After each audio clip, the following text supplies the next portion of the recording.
Praise lord. హల్లెలూయా. దేవుని నామానికి స్తోత్రాలు. మీ అందరికీ నా వందనాలు తెలియజేస్తాను. ఈ దినం కొరకు దేవుడు సిద్ధపరిచినటువంటి మాటలు, ప్రియ సహోదరి సహోదరుడా, అనేక సార్లు నీ జీవితంలో ఎదుటివారు మాట్లాడేటువంటి మాటలను బట్టి నువ్వు కోపం ఆపుకోలేనటువంటి పరిస్థితుల్లో వారిని దూషణగా మాట్లాడి ఆ తర్వాత అయ్యో నేను ఎందుకు ఈ రీతిగా మాట్లాడాను అని పశ్చాత్తాపడేటువంటి స్థితిలోకి నువ్వు వెళ్ళిపోతున్నావా? ఎన్నిసార్లు ప్రయత్నించినా కానీ నీ యొక్క కోపాన్ని, నీ యొక్క షార్ట్ టెంపర్ని కంట్రోల్ చేసుకోలేనటువంటి పరిస్థితుల్లో అదే రీతిగా నీ జీవితం కొనసాగింపబడుతున్నట్లయితే ఈ మాటల ద్వారా ఈ యొక్క ఉదయకాల సమయాల్లో దేవుడు నీతోటి మాట్లాడుతున్నారు. సాత్వికమైనటువంటి మనసుని మనం కలిగి ఉండాలని దేవుడు తెలియజేస్తున్నాడు. సామెతల గ్రంథంలో సాత్వికమైనటువంటి మనస్సు అంటే ఎదుటివారు నిన్ను బట్టి ఏ రీతిగా మాట్లాడినప్పటికీ కూడాను నువ్వు వారితోటి మృదువైనటువంటి మాటలు, సాత్వికమైనటువంటి మాటలు మాట్లాడడం ద్వారా నీకు కలిగేటువంటి ప్రయోజనము, మేలు ఏమిటంటే సాత్వికమైనటువంటి మనసు శరీరానికి జీవమును కలుగజేస్తుందని సామెతల గ్రంథంలో దేవుడు తెలియజేస్తున్నాడు. అవునేస్తమా? అనేక సార్లు మన కోపంతో, ఆవేశంతో మాట్లాడినప్పుడు ఎన్నో రకాలైనటువంటి అనారోగ్య సమస్యలకి లోనయ్యేటువంటి పరిస్థితులు ఉంటాయి. ఎందుకొరకు అనంటే గనక ఇట్టి సాత్వికమైనటువంటి మనస్సు మనలో లేకపోవడం వలన మాత్రమే, సాత్వికంగా మాట్లాడలేకపోవడం మాత్రమే మనం అనేక రకాలైనటువంటి అనారోగ్య సమస్యల్ని మనం కొని తెచ్చుకుంటున్నాం.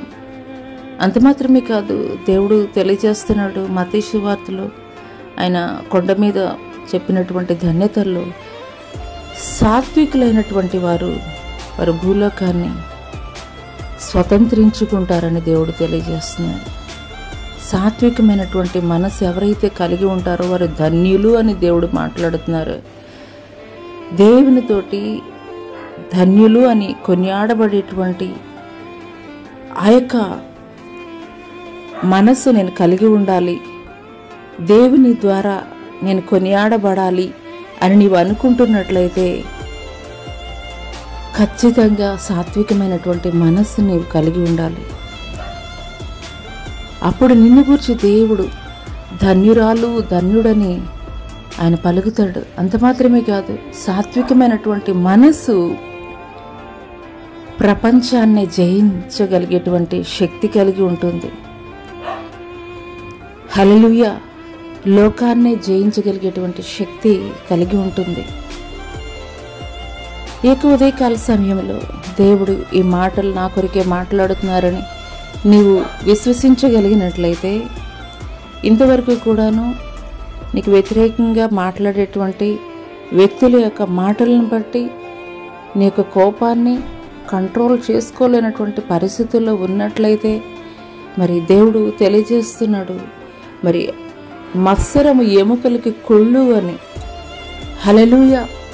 అటు రీతిగా మనము ఉండకూడదు, మనము ఆరోగ్యంగా ఉండాలి, మరి భూలోకాన్ని స్వతంత్రించుకుంటారని దేవుడు ఏ రీతిగా తెలియజేశాడో ఆ రీతిగా మన జీవితాలు అన్వయించబడాలి అనంటే సాత్వికమైన మనసు కొరకు ఇప్పుడే మోకరించి ప్రార్థించు. దేవా, నా యొక్క కోపాన్ని, నా యొక్క ఆవేశాన్ని, నా యొక్క టెంప్టేషన్ని కంట్రోల్ చేయ, నా వల్ల అయితే కనుక కావడం లేదు. నాకు సాత్వికమైనటువంటి మనస్సు నాకు దయచేయని నువ్వు ప్రార్థించగలిగినట్లయితే నిశ్చయముగా నీ యొక్క బలహీనతల్ని నీవు జయించలేవేమో, కానీ నీ యొక్క బలహీనతల్ని నీవు నమ్మినటువంటి నీ దేవుని చేతిలో పెట్టినప్పుడు నిశ్చయముగా వాటి మీద జయం ఇస్తాడు. అటి కృప దేవుడు నీకు దయచేయనుగాక. ఆమెన్.